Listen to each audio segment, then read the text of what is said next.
Captain Han Nabi stood on the bridge of the Aegis, watching the massive alien structure floating in space before them. The ancient thing was bigger than any human city, made of materials that gleamed like silver in the light of the distant star.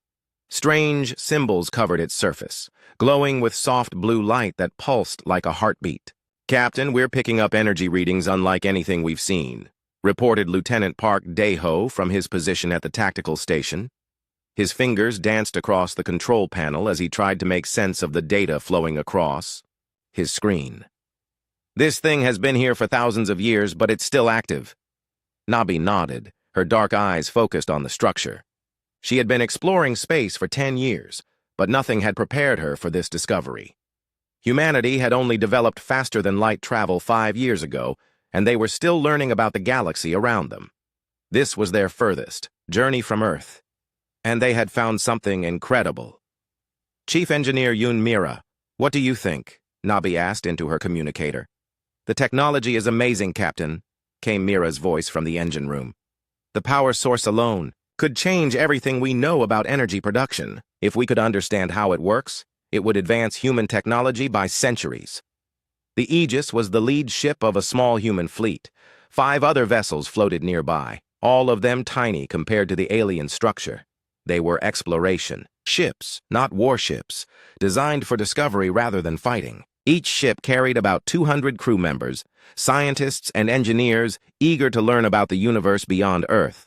Ambassador Shin Hyuk walked onto the bridge, his diplomatic uniform neat and clean despite the long journey. He was an older man with gray hair and kind eyes, chosen for this mission because of his skill in making peaceful contact with new cultures. "Captain, our linguists are working on translating the symbols. So far, we think this might be some kind of research station.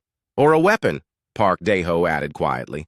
"Those energy readings could power something very dangerous." Before Nabi could respond, the ship's alarm began blaring. Red lights flashed across the bridge as the tactical officer's face went pale. "Captain, we have incoming ships. A lot of them." The main screen shifted to show space around them. At first, there was nothing but stars. Then, like a curtain being pulled back, ships began appearing. Not human ships. These vessels were enormous, dark, and covered in strange armor that seemed to absorb light.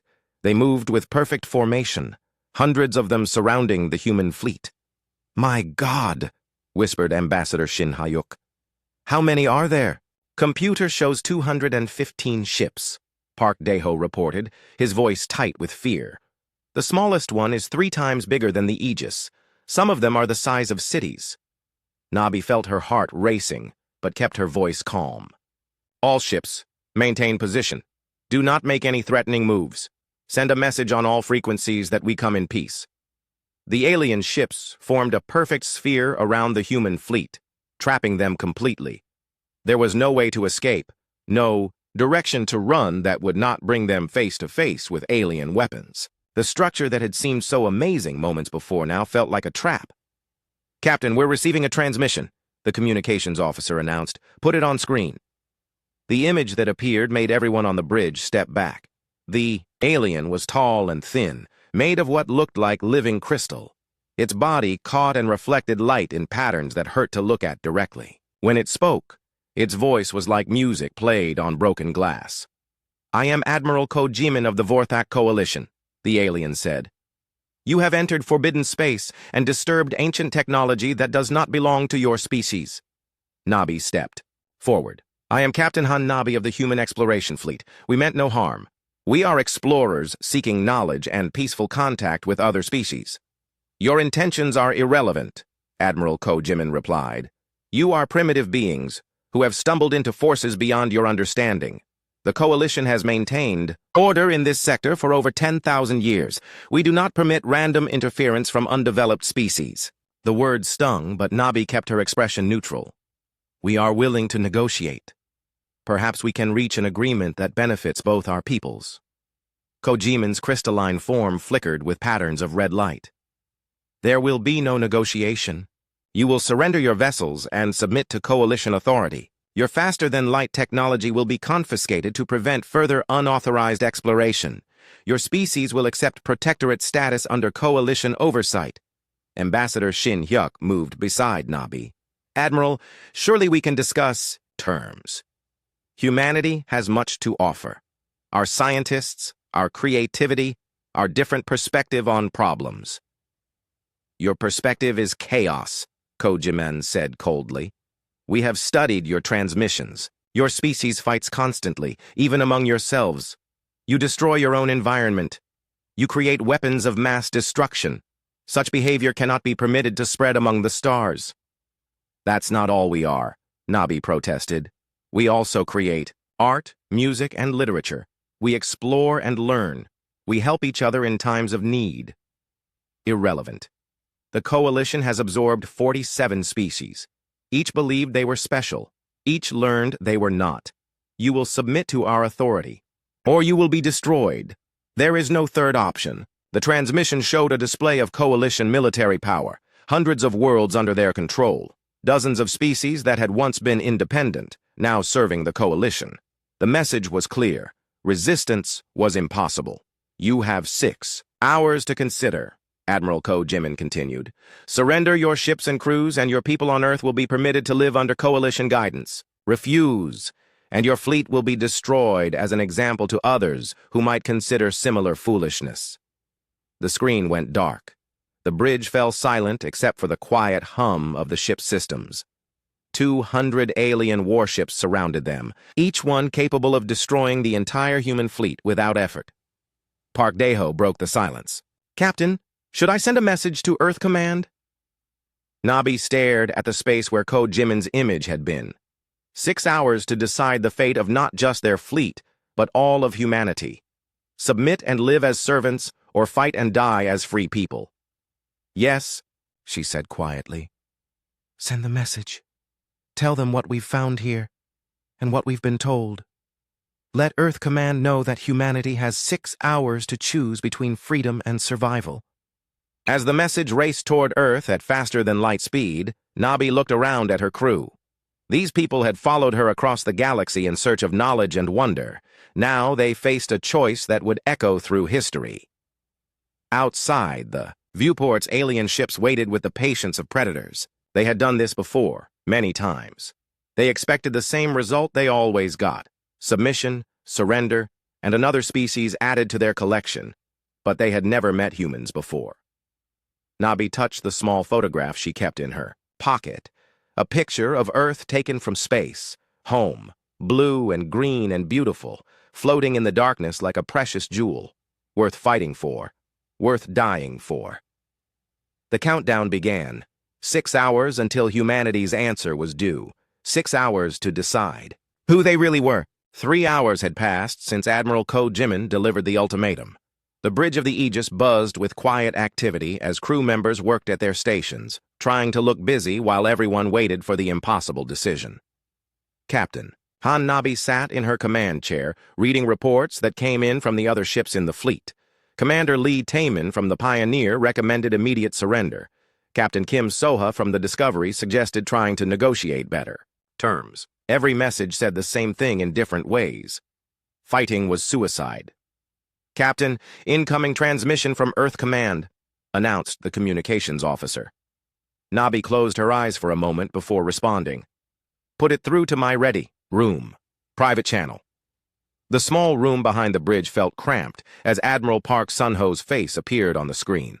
He was an old man who had fought in the last war on Earth, his uniform decorated with medals from battles won and lost. His expression was grim. Captain Nabi, I've reviewed your reports about the situation. Earth Command's position is clear. You will surrender immediately. Sir, with respect, these aliens are not offering partnership. They want to control humanity, completely. Better controlled than extinct, Admiral Park Sun-ho replied sharply. You have 6 ships against over 200. The mathematics are simple. Save your crews and come home. What kind of home will we be coming back to? Nabi asked. These aliens have controlled 47 other species. They decide what technology we can have, what we can explore, how we can live. Is that really better than death? The old admiral's face softened slightly. Nabi, I understand your feelings, but sometimes survival requires sacrifice. Live to fight. Another day. And if another day never comes, What if this is the only chance humanity gets to show who we really are? The transmission ended with Admiral Park Sun-ho's final order. Surrender the fleet and return to Earth. Nabi stared at the blank screen for several minutes before returning to the bridge. Lieutenant Park Daeho was waiting for her, his face full of concern. They had grown up together in the same small town, joined the space service together, and served on 3 ships before the Aegis. He knew her better than anyone.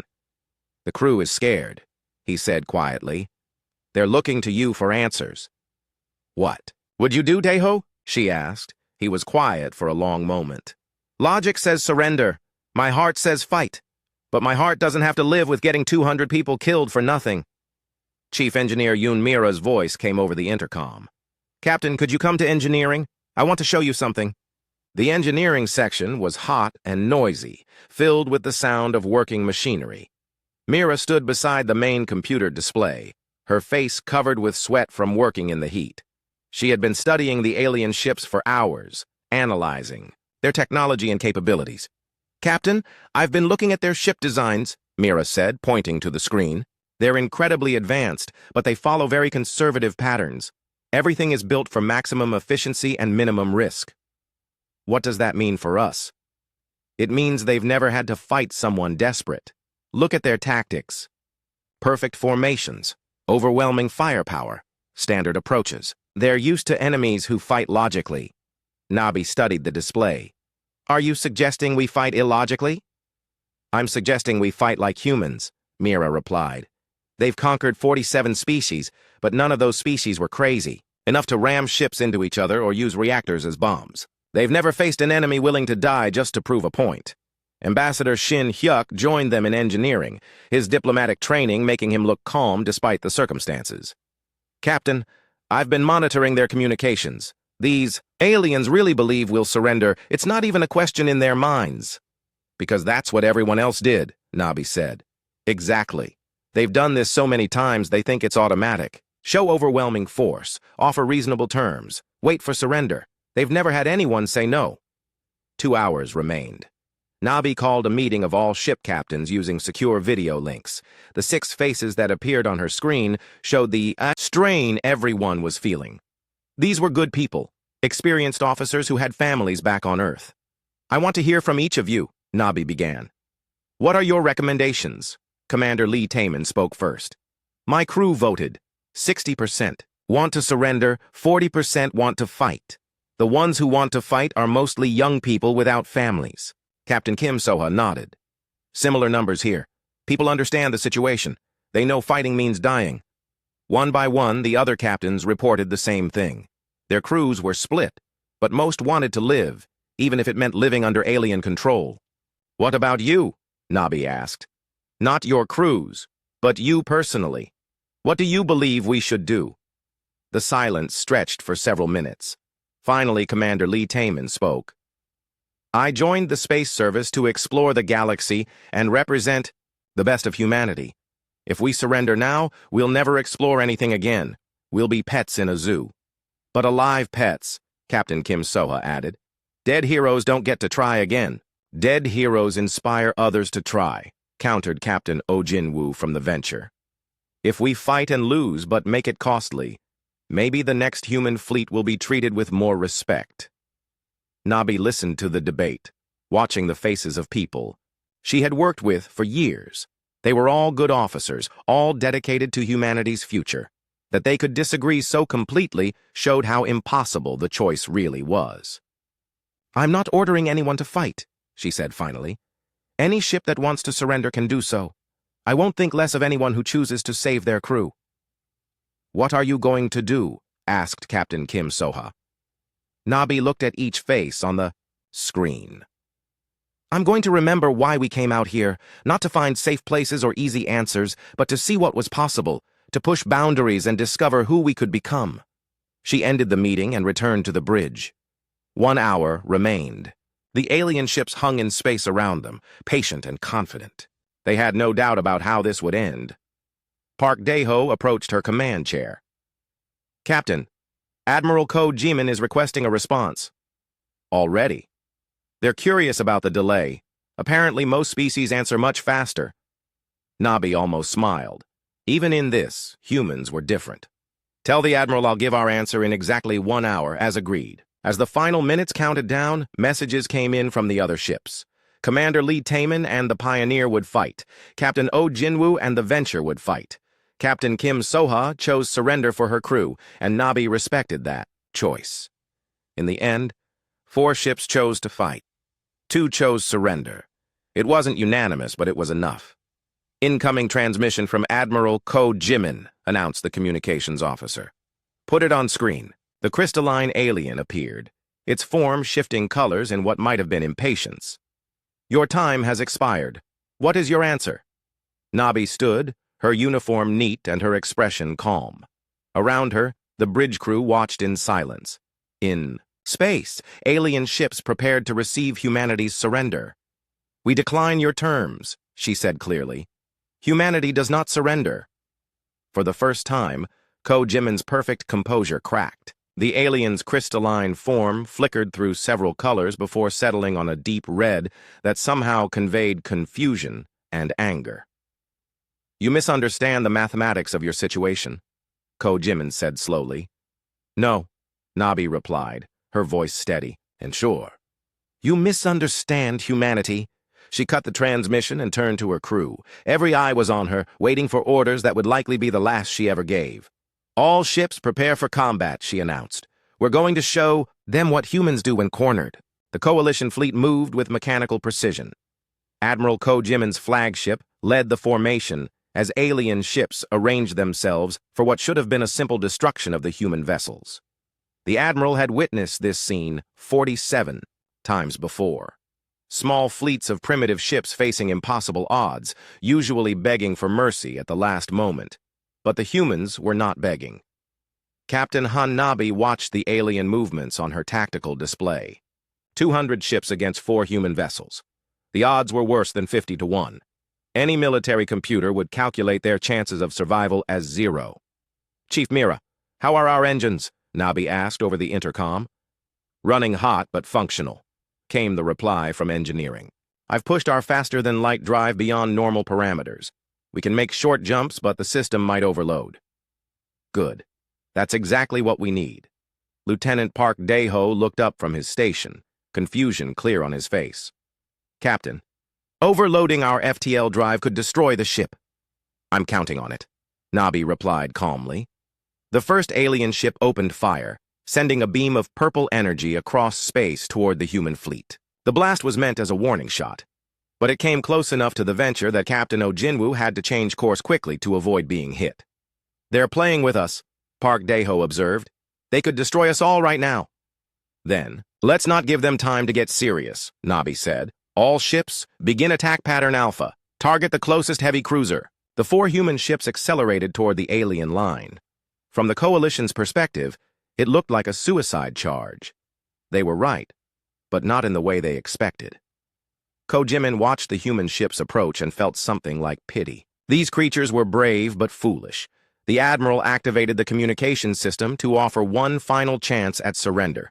But before the words could be spoken, something impossible happened. The human ship Aegis vanished. For a moment, Ko Jimin thought the humans had fled. The Coalition sensors showed no trace of the vessel. Then alarms began screaming throughout the flagship as the Aegis materialized inside their defensive shields, less than 1,000 meters away. Impossible, Ko Jimin whispered. No ship can jump that close to a gravity well. The Aegis opened fire at point-blank range. Human weapons were primitive compared to Coalition technology, but at such close distance, they punched through shields and armor like paper. Explosions rocked Ko Jimin's flagship as critical systems failed. Before the Coalition could respond, the Aegis vanished again, jumping away to safety. How did they do that? Demanded Ko Jimin's tactical officer, a spider-like creature with 8 arms working frantically at control panels. Analysis shows their faster-than-light drive operates on different principles than ours, replied the science officer. They can make much shorter jumps, closer to mass objects. But the energy requirements should destroy their ship. Should, Ko Jimin repeated. But it didn't. The other human ships were following the same impossible tactics. The Pioneer jumped directly into the middle of a coalition formation, fired everything it had, then jumped away before return fire could hit it. The Venture appeared behind a coalition destroyer and rammed it at sublight speed, the smaller human ship punching a hole completely through the alien vessel. "Sir, we're losing ships," reported the tactical officer. "The humans are using their drives as weapons." Ko-Jimin had fought in hundreds of battles, commanded fleets that conquered entire star systems, but had never seen anything like this. The humans were fighting with no regard for their own survival, using tactics that should have killed them all within minutes. "Target all weapons on the human ships," Ko-Jimin ordered. "End this quickly." But targeting the human ships proved impossible. They jumped constantly, appearing and disappearing like ghosts. When coalition ships tried to predict their positions, the humans would jump somewhere completely unexpected. On the Aegis, Chief Engineer Yoon Mira watched her instruments with growing alarm. The FTL drive was running far beyond safe limits, the reactor temperature climbing toward critical levels. "Captain, we can't keep this up much longer," she called over the intercom. "The drive will explode soon." "How many more jumps?" Nabi asked. "Maybe 3, maybe 1. The system is failing." "Then let's make them count." Nabi studied the tactical display, looking for the biggest target. Ko-Jimin's flagship was heavily damaged, but still operational. The Admiral's ship was surrounded by escorts, protected by overlapping shield systems. "Daeho, can you calculate a jump that puts us inside their formation?" Park Daeho worked quickly at his console, sweat beading on his forehead. "It's possible, but the margin for error is tiny. If we're off by even a few meters, we could materialize inside another ship." "Do it!" The Aegis jumped one last time. Space twisted around them as the ship crossed impossible distances in an instant. When they emerged, they were in the center of the Coalition's command formation, surrounded by massive alien warships. "All weapons, fire everything," Nabi ordered. The human ship unleashed every missile, every energy beam, every piece of destructive force it carried. At such close range, Coalition shields offered little protection. 3 alien ships exploded in brilliant flashes of light, but the Aegis was trapped. Coalition ships surrounded them on all sides, weapons charging for a concentrated attack that would vaporize the human vessel completely. "Mira, overload the reactor," Nabi commanded. "Captain, that will destroy us too." "I know." In the Coalition flagship, Admiral Ko-Jimin watched in horror as the human ship's energy readings spiked beyond anything thought possible. "They're going to explode their own reactor," the science officer reported in disbelief. "Move us away from them immediately," Ko-Jimin ordered. But it was too late. The Aegis detonated in a ball of nuclear fire that consumed everything within 10,000 kilometers. 5 Coalition ships vanished in the explosion, including 2 heavy cruisers and a command vessel. Ko-Jimin's flagship, badly damaged but still functional, drifted away from the destruction. The Admiral stared at the expanding cloud of debris where 6 ships had been moments before. "Status report," Ko-Jimin said quietly. "We've lost 37 ships," the tactical officer reported. "Destroyed or too damaged to fight. The humans have lost 2 vessels, but they took far more of us with them." "2 ships destroyed our entire advance guard?" "Yes, sir. The remaining human ships are still fighting." Ko-Jimin watched as the Pioneer made another impossible jump attack, crippling a Coalition battleship before disappearing again. The Venture had somehow attached itself to a Coalition destroyer and was slowly tearing it apart with close-range weapons. "These humans fight like madmen," observed the science officer. "No," Ko-Jimin said slowly. "They fight like creatures with nothing to lose. We offered them survival in exchange for surrender.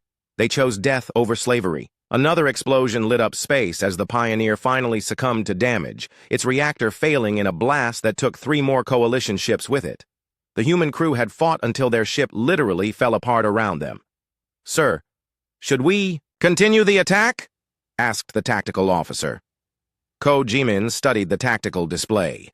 The Coalition still had over 160 ships. The humans had 2 vessels left. Logic demanded they finish what they started.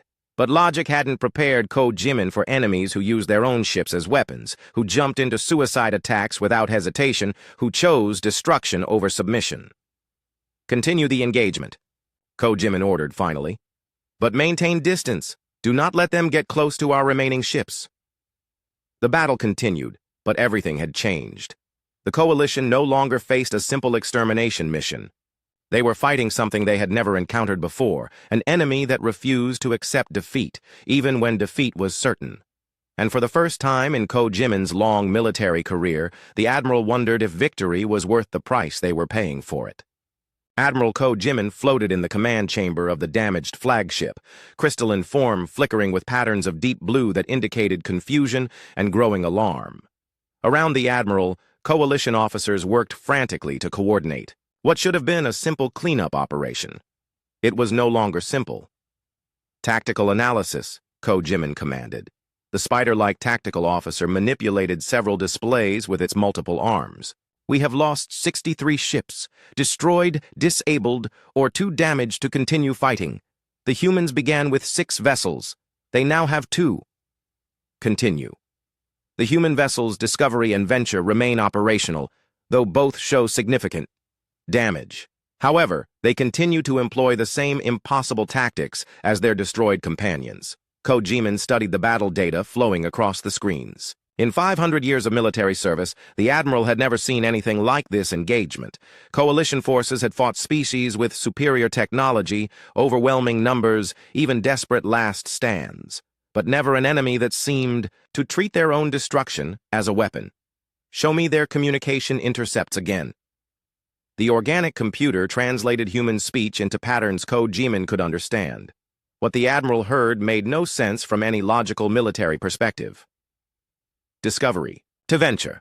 Reactor cooling system is failing. Estimate 10 minutes before critical overload.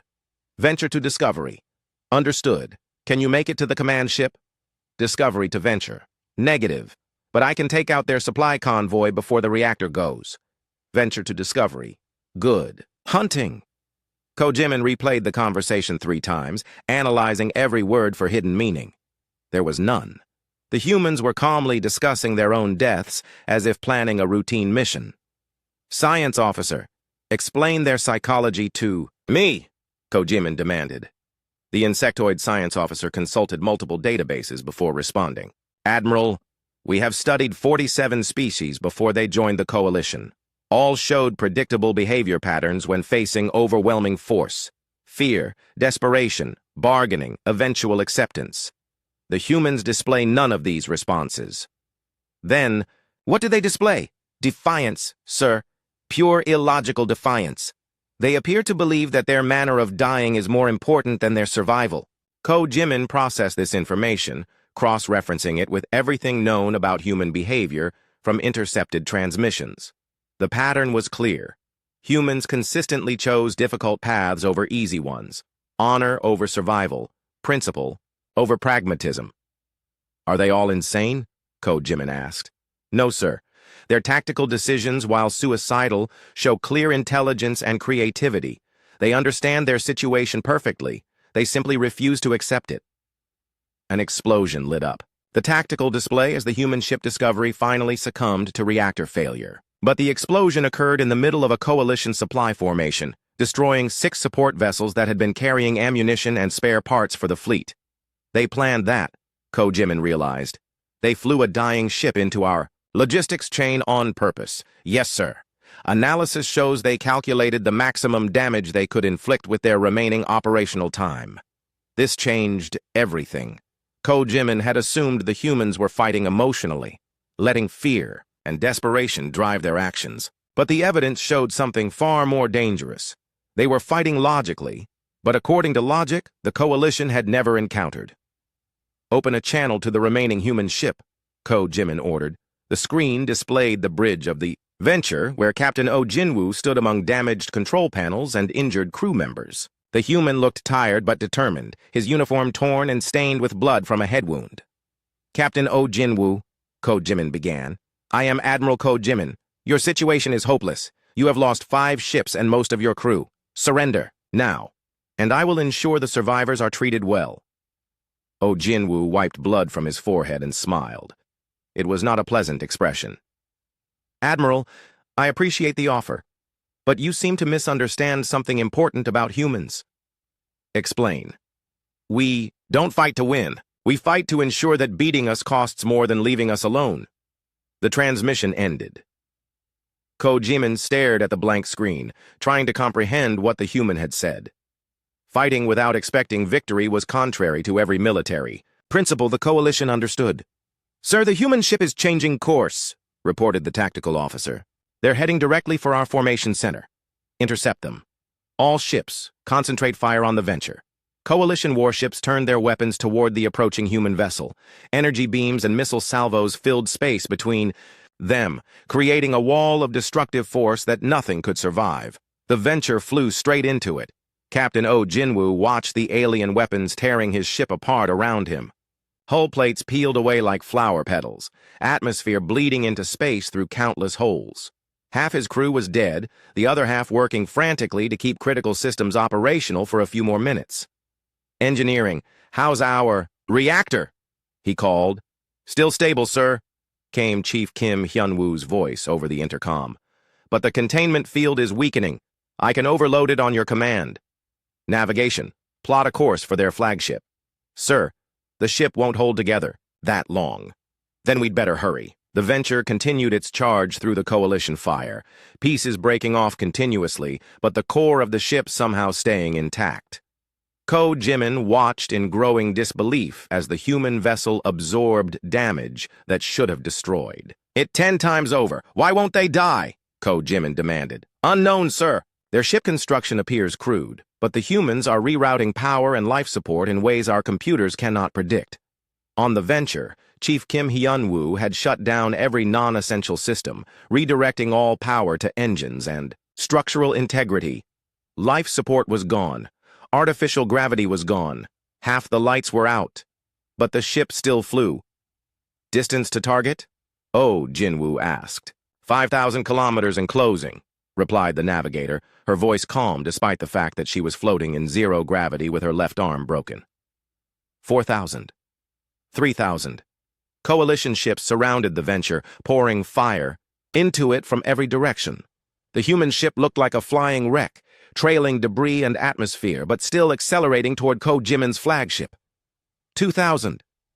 1,000. "All stop," Oh Jinwoo ordered. "Engineering, prepare for reactor overload."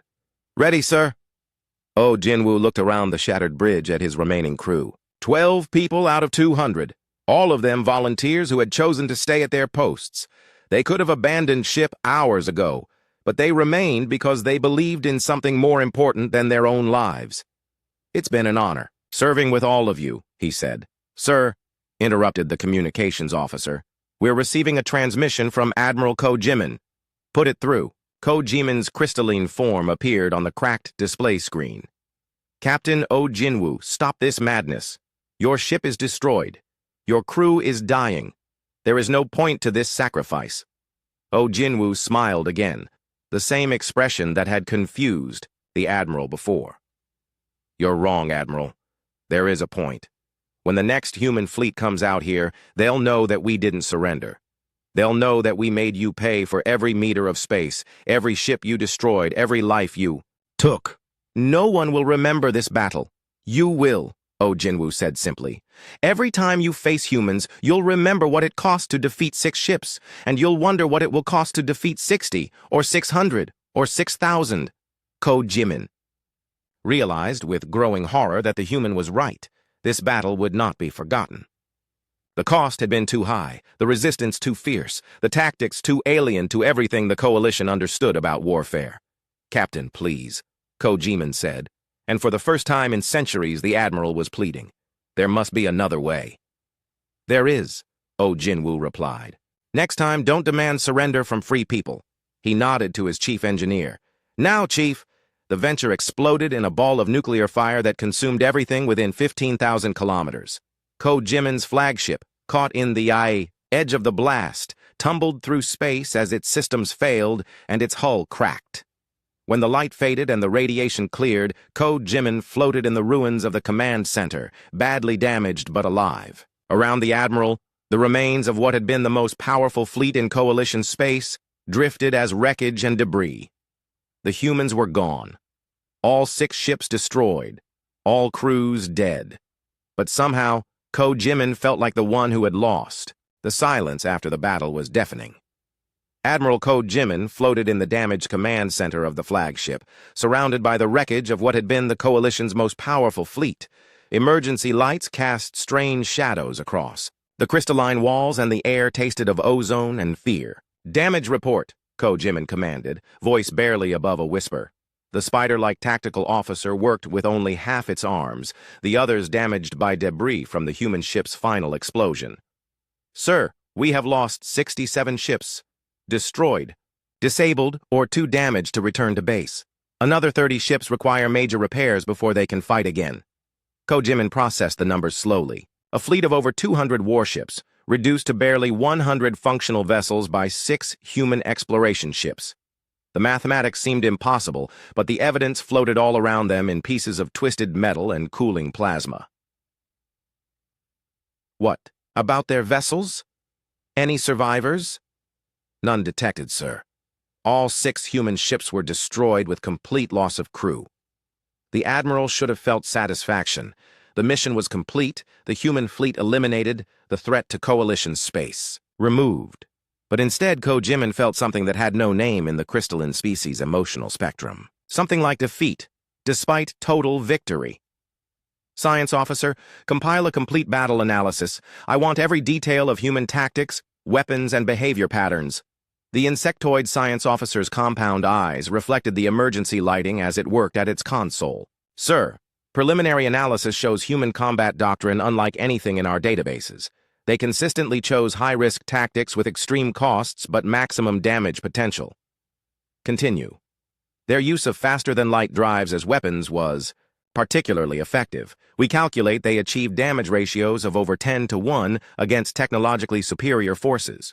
"How is that possible?" "They accepted complete destruction as an acceptable outcome, sir. This allowed them to use tactics that would be impossible for any rational military force." Ko Jimin absorbed this information, trying to understand the implications. Every species the Coalition had encountered fought to survive. Even in desperate situations, they sought victory or escape, not mutual destruction.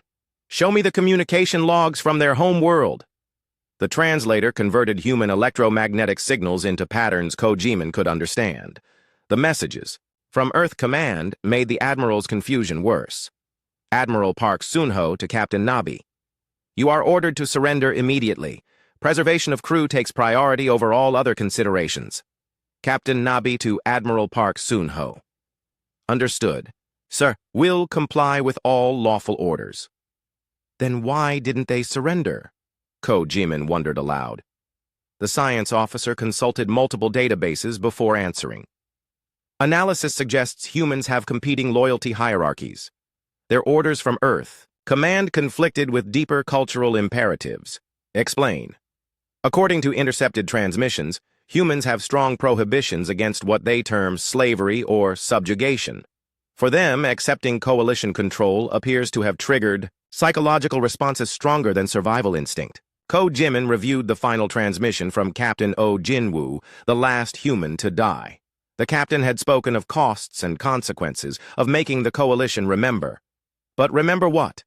"Computer, show me historical records of human military conflicts."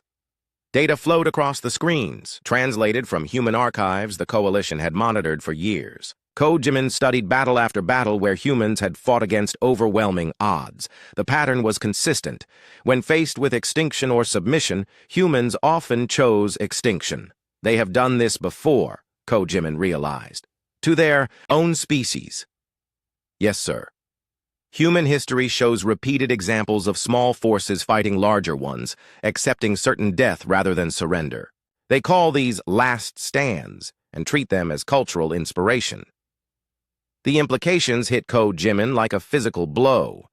The Coalition had assumed humans would behave like every other species they had conquered, logically, pragmatically, with survival as the highest priority, but humans operated according to different rules. Open a channel to Coalition High Command. The holographic projector displayed the council chamber on the Coalition capital world. 12 different species were represented around the circular table, their various forms unified only by their shared authority over 1,000 worlds. High Commander Zeloth, a massive creature that looked like living stone, spoke first. "Admiral, Ko-Jimin, report your success. The human fleet has been destroyed with total loss of crew, Ko-Jimin said carefully. Excellent. Prepare to advance on human space for full pacification. High Commander, I must respectfully recommend against that course of action. The chamber fell silent. In 500 years of service, Ko-Jimin had never questioned orders from the High Command. Explain your reasoning, Zeloth commanded. Humans fought differently than any species we have encountered. They employed tactics that resulted in massive coalition casualties despite their technological inferiority. High Commander Vexara, a floating jellyfish-like entity, pulsed with colors indicating skepticism. How many ships did they have? 6, High Commander. How many did we lose? Ko-Jimin hesitated before answering. 67 destroyed, 30 severely damaged. The silence that followed was broken only by the translation systems converting the shock of 12 different species into universal understanding. You lost nearly half your fleet to 6 ships? High Commander Kelwyn, a mantis-like creature, clicked its mandibles in disbelief. Yes, High Commander, the humans used their ships as weapons, employing suicide tactics and accepting total destruction to inflict maximum damage. That is illogical behavior, observed High Commander Zareth, a crystalline being like Ko-Jimin but older and larger. No rational species would make such choices. With respect, High Commanders, the humans are not irrational. They are operating according to different priorities than we assumed. Their cultural values place honor and freedom above survival. High Commander Zeloth's stone-like features shifted into an expression of annoyance. All species value survival above everything else. It is the foundation of evolution. Not humans, sir. I have reviewed their historical records. This behavior is consistent across their entire cultural development. When faced with the choice between death and subjugation, they often choose death. The High Command exchanged communications in frequencies Ko-Jimin could not detect. When they finished, High Commander Vexara spoke for all of them. Admiral, your losses are regrettable but acceptable. The mission to pacify human space will proceed as planned. We will simply allocate more ships to account for their unusual tactics. High Commanders, I fear you misunderstand the strategic implications, Ko-Jimin said carefully. If 6 human ships can destroy 67 of ours, what will happen when we face their entire fleet? We will overwhelm them with superior numbers, High Commander Kelwyn replied. Mathematics cannot be defeated by courage. But mathematics can be influenced by cost, Ko-Jimin countered. If every human ship destroys 10 of ours before dying, the price of conquest becomes prohibitive. The coalition has resources to absorb such losses. Do we have the will to absorb them? Ko-Jimin asked quietly. The question hung in the chamber like a toxic cloud. For the first time in coalition history, someone had suggested that victory might be too expensive to pursue. High Commander. Zeloth's voice carried the weight of absolute authority. Admiral Ko-Jimin, you will prepare your remaining ships for the invasion of human space. The High Command will provide additional fleets to ensure overwhelming superiority. And if the humans fight the same way, then we will learn how many ships they are willing to die to destroy. Eventually, their fleet will be eliminated and their worlds will surrender. High Commander, what if their worlds fight like their ships? What if every human city chooses destruction over submission? The question echoed through the chamber, touching on fears none of the High Command wanted to acknowledge. They had conquered 47 species by demonstrating overwhelming force and offering reasonable terms.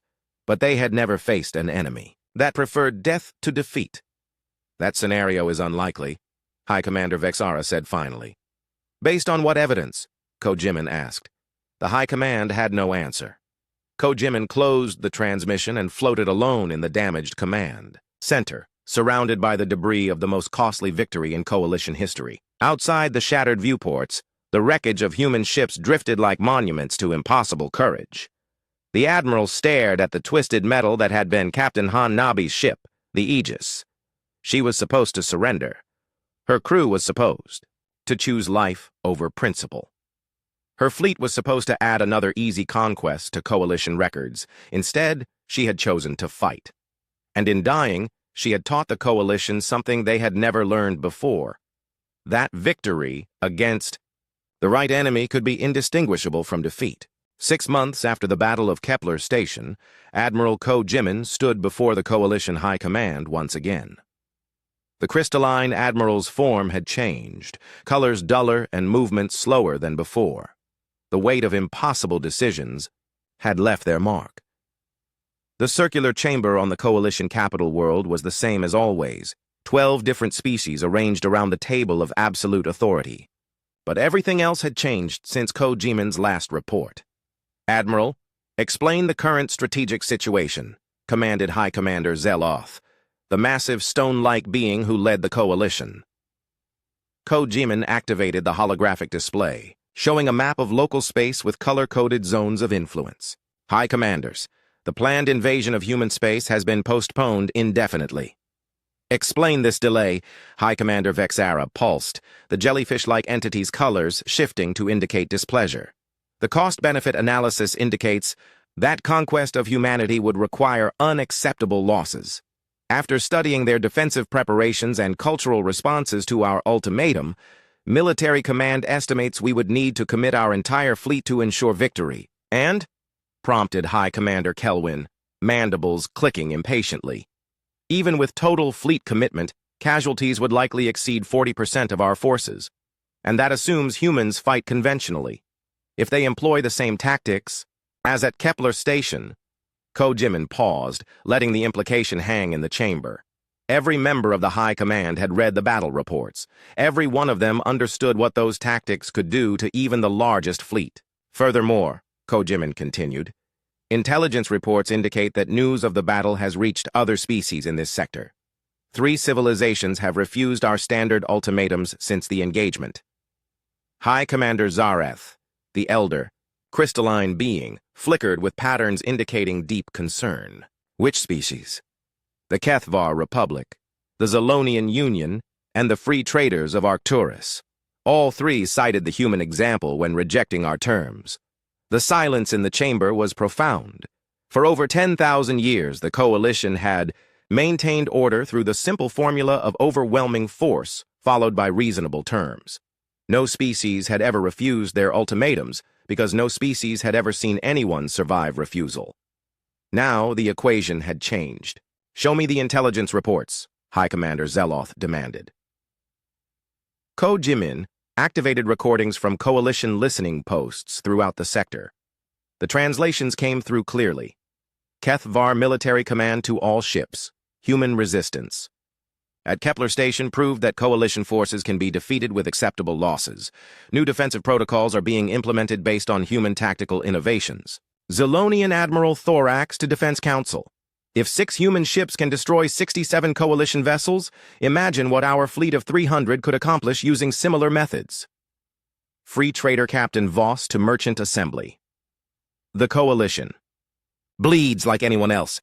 Time we stopped paying their taxes and started charging our own." High Commander Vexara's bioluminescent patches flashed in patterns indicating alarm.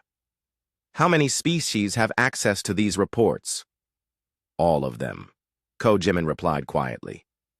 The battle was transmitted on multiple frequencies. Every civilization monitoring Coalition space knows what happened at Kepler Station. The implications were staggering. The Coalition's power had always been based on perception as much as reality. They maintained control over 1,000 worlds because those worlds believed resistance was impossible. But the humans had shattered that belief. "What do the humans call their battle?" asked High Commander Kelwin. Ko Jimin consulted the translation files. "They call it the last stand of the Aegis. Their military academies are already teaching it as required study." "And what do they teach?" "That 6 ships against impossible odds can still achieve victory through courage and sacrifice. That death is preferable to slavery. That free people should never surrender to tyrants." High Commander Zeloth's stone features shifted into an expression of growing anger. "They lost the battle completely. How can they call it victory?" "Because they achieved their strategic objective," Ko Jimin explained. "Captain Han Nabi did not fight to win. She fought to establish a precedent, to show other species that the Coalition could be hurt." Ko Jimin activated another display, showing Coalition fleet deployments across their territory. "Since Kepler, Station, we have been forced to increase our military presence in 17 sectors. Ship construction has been accelerated by 300%. Defense spending has doubled. The cost of maintaining order has increased exponentially because other species now believe resistance is possible. They have seen proof that coalition ships can be destroyed by inferior technology if the enemy is willing to pay the price. Hi. Commander Zareth flickered with patterns of deep thought. What is your strategic recommendation, Admiral?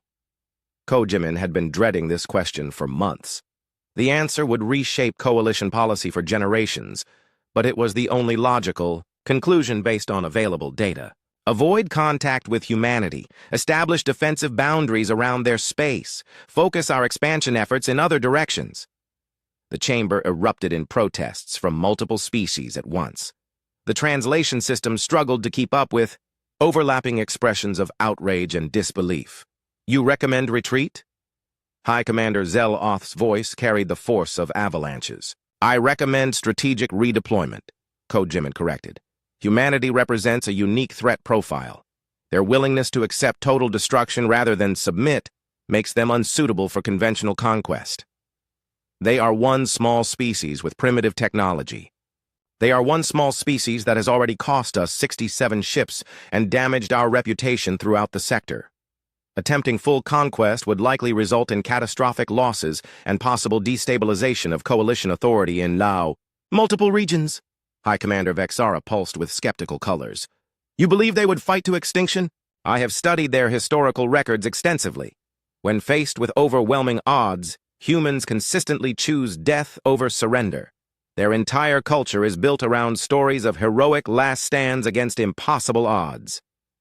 Kojimin activated one final display showing demographic projections for human space. Current intelligence estimates their fleet strength at approximately 200 ships. If each vessel fights like the ones at Kepler Station, the cost of victory would exceed 2,000 coalition ships. That would represent nearly half our total fleet strength, High Commander Kelwin observed, mandibles clicking nervously. And if human civilian populations fight with the same determination as their military, pacification could take decades and require resources we cannot spare while maintaining control over our existing territory. The High Command exchanged private communications in frequencies Kojimin could not detect. When they finished, High Commander Zel-Oth spoke for all of them.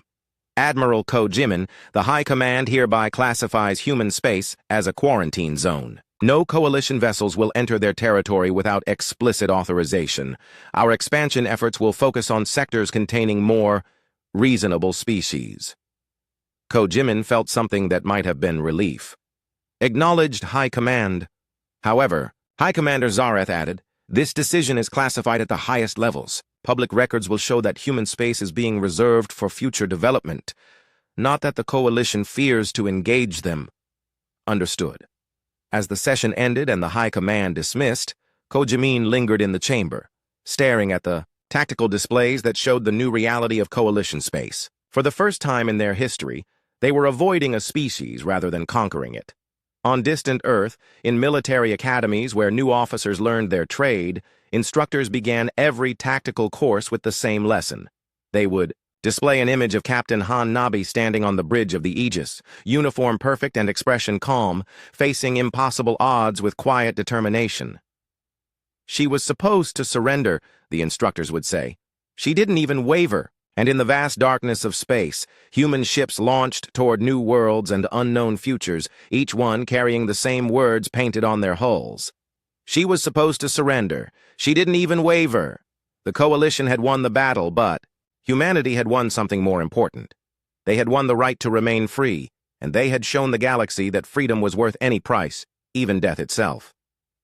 Kojimin's final report to the High Command contained one last observation. Humans possess a quality that makes them unsuitable for conquest. They would rather die as free beings than live as slaves. This trait may be their greatest weakness, but it is also their ultimate strength. The Battle of Kepler Station was over, but its consequences would echo through the galaxy for generations.